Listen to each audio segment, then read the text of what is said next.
नमस्कार। स्वागत है आपका एक्टिंग लाइफ में। मैं अभिषेक एक नई कहानी के साथ हाजिर हुआ हूँ। आशा करता हूँ आपको पसंद आएगी।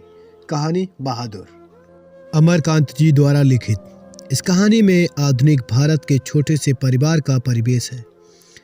बहादुर नेपाल का 12 से 13 वर्ष का लड़का है जो इस कहानी का नायक है।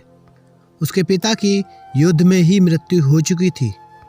माँ की पिटाई से परेशान होकर वह घर से भागकर एक मध्यम वर्गीय परिवार में नौकरी कर ली।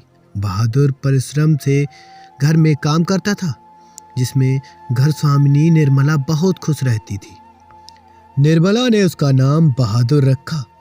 बहादुर देर रात तक काम करता और सुबह जल्दी उठकर काम में जुट जाता था। वह इसी में खुश था और हर समय हंसता रहता था।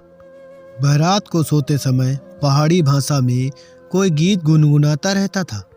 हंसना और हंसाना मानो उसकी एक आदत बन गई थी। किशोर निर्मला का उद्दंड बेटा था। उसने अपने सारे काम बहादुर को सौंप दिए थे। बहादुर से उसके काम में तनिक सी भी असावधानी होती तो उसकी पिटाई वह करता।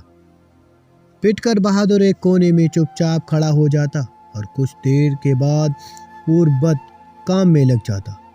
एक दिन किशोर ने बहादुर को सुअर का बच्चा कह दिया। बहादुर उस गाली को सहन न कर सका और उसके काम को मना कर दिया। अब तो घर की स्थिति यह हो गई थी कि तनिक सी गलती होने पर भी किशोर और निर्मला उसे जमकर पीटते।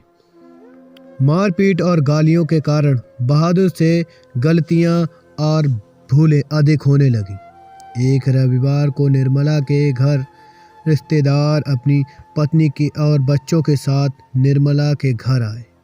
अचानक उस रिश्तेदार की पत्नी नीचे फर्श पर चारपाई पर और कमरे के अंदर कुछ ढूंढने लगी।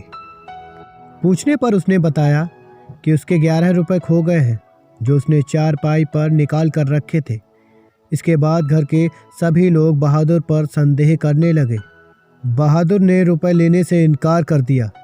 सभी ने खूब पीटा और पुलिस के सुपुर्द करने की धमकी दी। सब सोच रहे थे कि पिटाई के डर से वह अपना अपराध स्वीकार कर लेगा, किंतु जब उसने रुपए लिए ही नहीं तो वो कैसे कहता कि उसने रुपए उठाए थे।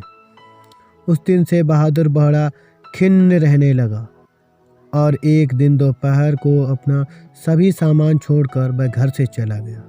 निर्मला के पति शाम को जब दफ्तर से लौटे तो उन्हें पता चला कि बहादुर अपना सामान छोड़कर चला गया।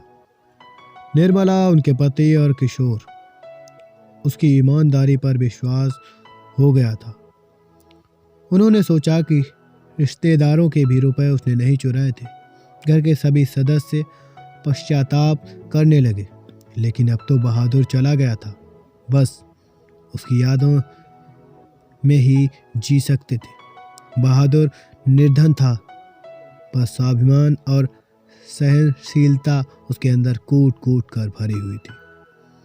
अब हो गया है कहानी का अंत। ऐसी ही कहानियों के साथ जुड़े रहिए हमारे चैनल पर। लाइक कीजिए, सब्सक्राइब कीजिए। मिलते हैं अगली वीडियो में। धन्यवाद। मिलते हैं। Thank you so much. Bye. Love you. जय हिंद, जय भारत।